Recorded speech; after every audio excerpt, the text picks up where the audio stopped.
In 1930, the United States Congress signed a document they believed would save the economy. It was intended to be a protectionist shield, a legislative wall designed to secure American jobs against foreign competition. Instead, the Smoot-Hawley Tariff Act triggered a catastrophic global chain reaction, collapsing international trade by nearly 66% and transforming a manageable recession into the Great Depression.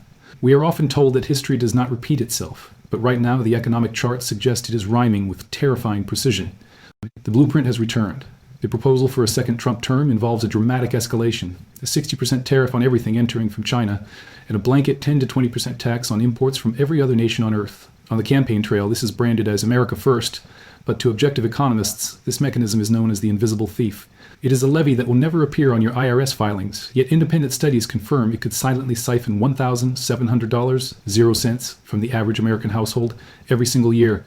I understand this clearly. This is not merely a trade dispute between Washington and Beijing.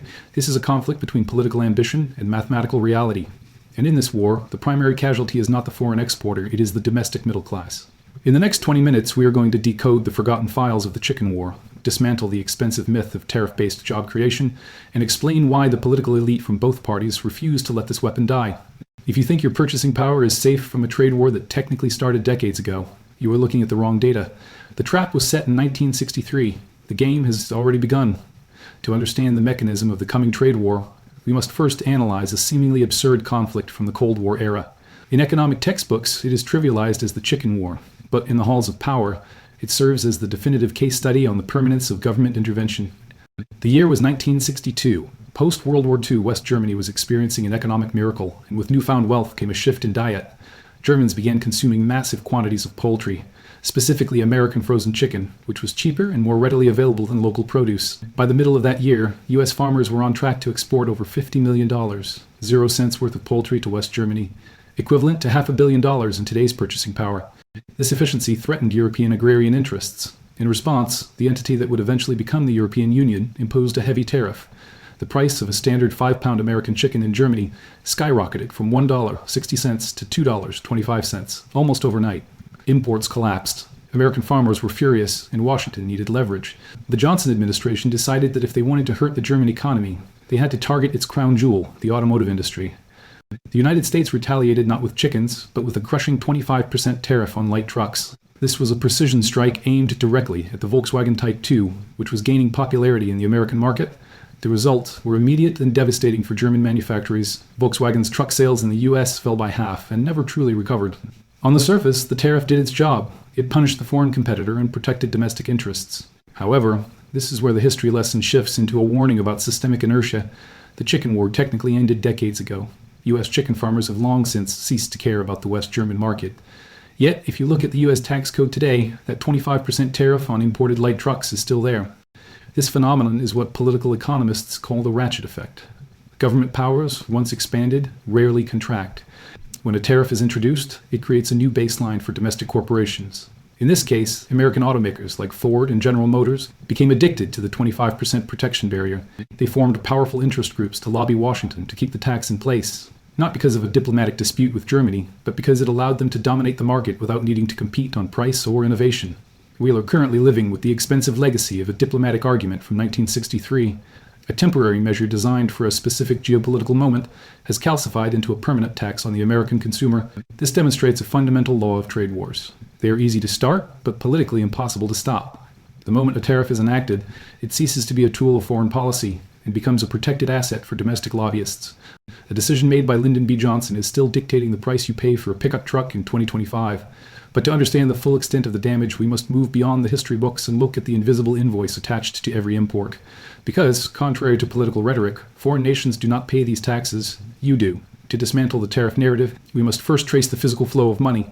There is a persistent myth, perpetuated by political rhetoric, that when a tariff is levied, the foreign nation cuts a check to the United States Treasury. This is an optical illusion, designed to leverage information asymmetry. Let's look at the actual invoice trail.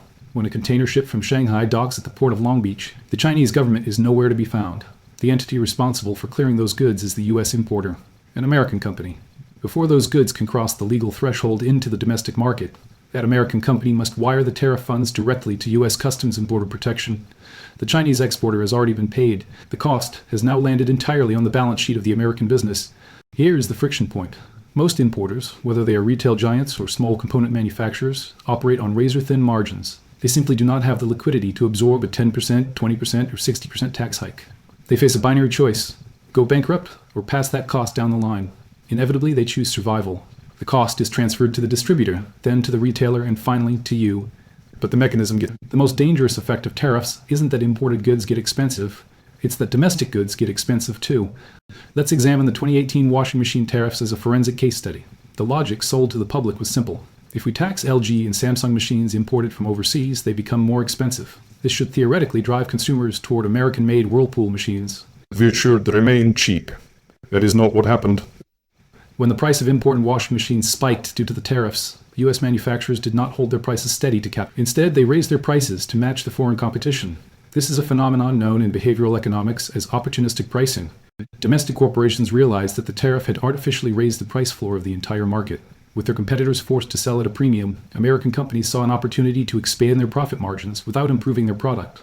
They increased prices simply because the government gave them the cover to do so. The consumer was trapped. There was no cheap alternative left. The entire market had been inflated by a tax that was supposedly protecting them. The distortion didn't stop there. It bled into unrelated products. The data shows that the price of clothes dryers also surged during this period. Dryers were not subject to the new tariffs. However, because consumers typically purchase washers and dryers as a matched set, manufacturers realized they had leverage. They hiked the price of the non-tariffed item because demand was inelastic. So the mechanism is clear. The government collects the tax from American businesses. American businesses pass the tax to you. And domestic, protected industries use the chaos to raise their own prices, extracting wealth from the very citizens they are supposed to be serving. But surely this economic pain buys us something valuable? The defenders of this system claim that this is the necessary price for bringing jobs back to America. We have the receipt for that too. And when you see the cost per job, you will realize why economists are terrified. Now let's audit the return on investment. The only justifiable defense for imposing such punishing costs on the American household is the promise of employment. The narrative claims that we are paying a premium to bring manufacturing home. But when you strip away the patriotic slogans and look at the raw data, the math reveals something closer to economic malpractice. Let's return to the washing machine tariffs. Following the 2018 policy, foreign companies like Samsung and LG did open plants in the US, and domestic production increased. The policy technically worked. It created approximately 1,800 new jobs. But at what cost? To generate those 1,800 positions, American consumers paid an estimated $1.5 billion, 0 cents more per year in higher prices. If you pull out a calculator and divide the cost by the result, you arrive at a staggering figure: $815,000, 0 cents per job. Let that number sink in. To create a single factory job paying perhaps $40,000, 0 cents, or $50,000, 0 cents, a year. The system extracted nearly $1 million from the rest of the economy. From a purely mathematical standpoint, we could have literally paid those 1,800 workers $100,000, 0 cents a year to sit at home and do absolutely nothing, and the national economy would have still been $1.3 billion, 0 cents richer. This is an incredibly inefficient way to organize a society. But the washing machine example is just a skirmish. The real devastation happens when we scale this logic up to raw materials like steel and aluminum. When the government placed tariffs on steel to protect domestic mills, the upstream producers, they artificially spiked the cost of doing business for everyone else. Consider the downstream industries, automakers like Ford and GM, construction firms and machinery manufacturers. These companies employ millions more people than the steel mills do. Suddenly, they were forced to buy steel at inflated U.S. prices, while their foreign competitors in Europe and Asia continued to buy steel at the lower global market rate. This created a competitive disadvantage. American cars became more expensive to build, squeezing profit margins and reducing sales. The data confirms the blowback. Studies have shown that for every steelworker's job saved by these tariffs, we lost as many, if not more, jobs in the downstream industries that actually use the steel. The manufacturing sector didn't boom. It leveled out. The overall economy actually lost jobs in those crucial downstream sectors.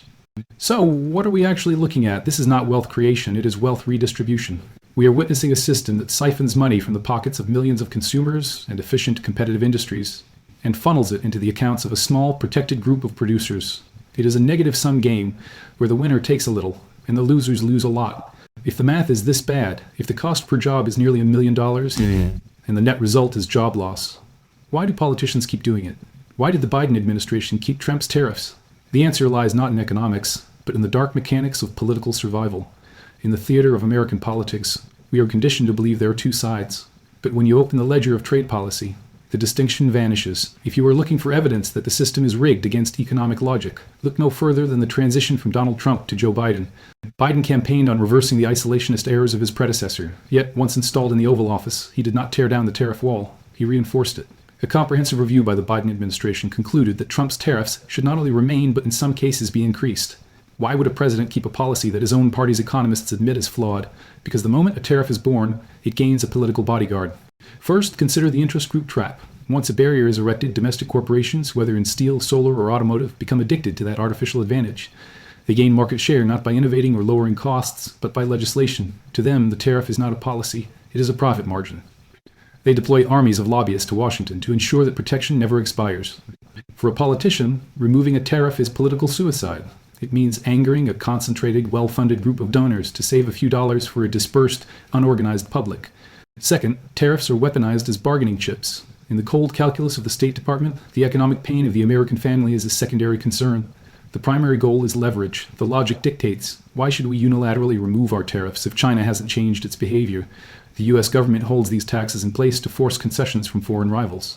Your household budget is essentially collateral damage in a high-stakes diplomatic staring contest. But there is a third, darker reason that is rarely discussed: executive power. Raising income taxes is difficult. It requires a vote in Congress, public debates, and political capital. Imposing a tariff? That can often be done with a single signature from the president, frequently under the vague guise of national security. It is a source of revenue that bypasses the messy accountability of democracy. Furthermore, it feeds the illusion of action. When manufacturing jobs decline, voters demand that their leaders do something. A tariff looks like action. It looks like a fight. It satisfies the emotional desire for a strong man defending the tribe, even if the mathematical result is negative. It allows politicians to stand at a podium and say, "I am making them pay," while silently handing you the bill. The uncomfortable truth is that the system prefers a bad economic policy that is politically profitable over a good economic policy that is politically difficult. They are all in it together is not a conspiracy theory. It is a description of incentive structures. But what we have seen so far, the washing machines, the steel, the chicken tax, was just the warm-up. The proposal for the next term is not a continuation of this game. It is a radical escalation that threatens to break the board entirely. We are now staring down the barrel of an economic experiment that hasn't been attempted since the 19th century. The proposal on the table for the next administration is not merely a tweak to trade policy. It is a fundamental restructuring of the American revenue model. The stated ambition is to potentially replace the federal income tax with tariff revenue. On the surface, this sounds like a populist dream. Eliminate the IRS and make foreign nations fund the government. But when you run the numbers, the dream collapses into a mathematical impossibility. Curiant's independent studies project that Trump's maximum tariff proposal, including a universal baseline and the aggressive China levy, would generate approximately $250 billion annually. That sounds like a lot of money until you look at the federal budget. The U.S. government currently collects trillions in income and payroll taxes. Tariffs would cover barely 5% of that need. To fill the gap, the deficit would have to explode, or the government would cease to function. The math simply does not balance. But the deficit is the manageable part of this scenario. The catastrophic risk lies in the reaction. We assume the world will stand still and accept these new terms. They will not. History and game theory dictate that other nations will retaliate, and they will target the most politically sensitive sectors of the American economy. In the last trade skirmish, China targeted U.S. farmers. In a total war scenario involving a 60% tariff, Beijing will not just stop buying soybeans and corn. They could halt the export of critical minerals, pharmaceuticals, and component parts that American industry cannot function without. This leads us to the geopolitical nightmare that Wall Street whispers about but rarely shouts: accelerated de-dollarization. If the United States effectively closes its market to Chinese goods with a 60% wall, China will not stop manufacturing. They will simply pivot. They will aggressively dump their excess capacity into the global south, Latin America, Africa, and Southeast Asia, markets that are increasingly integrating into the BRICS alliance. Forcing China away from the dollar-denominated U.S. market, Washington risks pushing the world's manufacturing superpower to build a parallel trade system that does not use the U.S. dollar. The ultimate cost of a tariff war might not be higher prices at Walmart. It could be the loss of the dollar's status as the global reserve currency. Finally, for the average citizen, the immediate threat is stagflation. A 60% tariff on the world's factory is a massive supply shock. Prices for everything from electronics to furniture will spike overnight. Simultaneously, the retaliation will crush U.S. exporters, slowing down economic growth. This places the Federal Reserve in an impossible trap. Typically, if inflation rises, the Fed raises interest rates. But if the economy is slowing down, they are supposed to lower rates. When you have both inflation and a slowdown at the same time, stagflation, the Fed's control board freezes. They have no tools left. The last time we saw a global trade war of this magnitude combined with a protectionist spiral, it didn't end with a balanced budget. It ended with a fractured world. The chicken war was a skirmish. What is coming in 26 is a siege. In the end, we must look past the political slogans and accept a cold truth. Tariffs are not a display of economic strength, they are an admission of weakness. When a global superpower no longer believes it can win on a level playing field, it stops competing and starts building walls. We have walked this path before. In the 1930s, the world retreated behind protectionist barriers, fracturing the global economy into rival blocs. We know how that chapter ended. It didn't just lead to poverty, it led to conflict. Today, we are told that this time is different, that we can manage the fallout. But in the short run, the economy will suffer.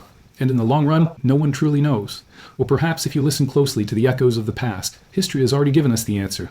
The system is quietly changing the rules of the game. The era of cheap goods and stable money is ending. If you are sitting on cash, waiting for prices to return normal, you are betting on a timeline that no longer exists. You are betting against history.